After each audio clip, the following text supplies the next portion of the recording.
My family has no idea that this trip will be the last time they ever see me.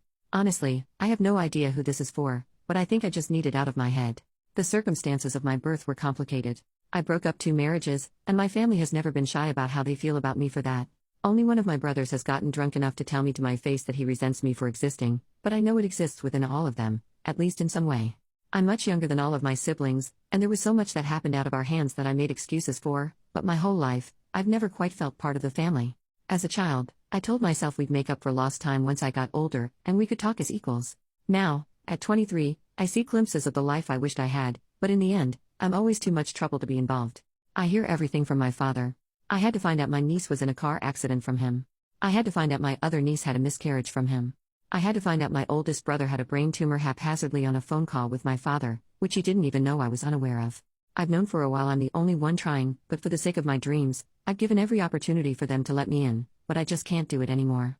I have a psychiatric service dog who aids me with CPTSD. He is the single greatest thing to happen to me. Not only did he save my life from myself, but he has made life livable. He can tell when I'm panicking and he knows pressure therapy to help me through an attack. He stops me from hurting myself in meltdowns, sits with me until the only noise I can hear anymore is his snoring on my lap. He allows me to go grocery shopping by myself. He is my soulmate, and anyone who knows me knows how important he is to me. My dating life isn't thriving, so I took a shot in the dark and asked my niece if she minded if I brought my service dog as my +1 for her wedding at the end of this month. I have to fly across the country to go, so I will be bringing him anyway since I cannot fly alone.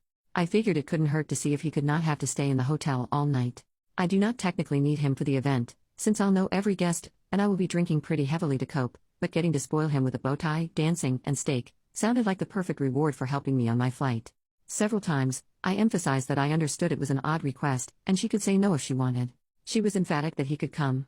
She said even if I found a date, he could come.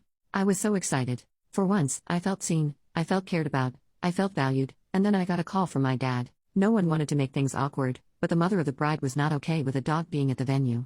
I explained that he is a trained service animal and will not interrupt the ceremony in any way, and I'd of course remove him if he did. Still, he said they didn't like it. I was so tired of hearing everyone else's words through my father. He won't be around forever, and sooner or later, they will have to start talking to me.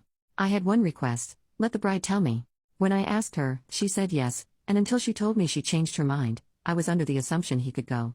Well, I never heard back. My dad kept dropping hints when I call him, but I told him what my expectations were. When I RSVP'd, I put my dog as my +1 on the response to let them know I wasn't backing down this time. At this point, I didn't even care if she said he couldn't go. I just wanted to hear it from her. The next morning, I woke up to an email from my father. Not even a text, a dang email explaining that my niece didn't want to be the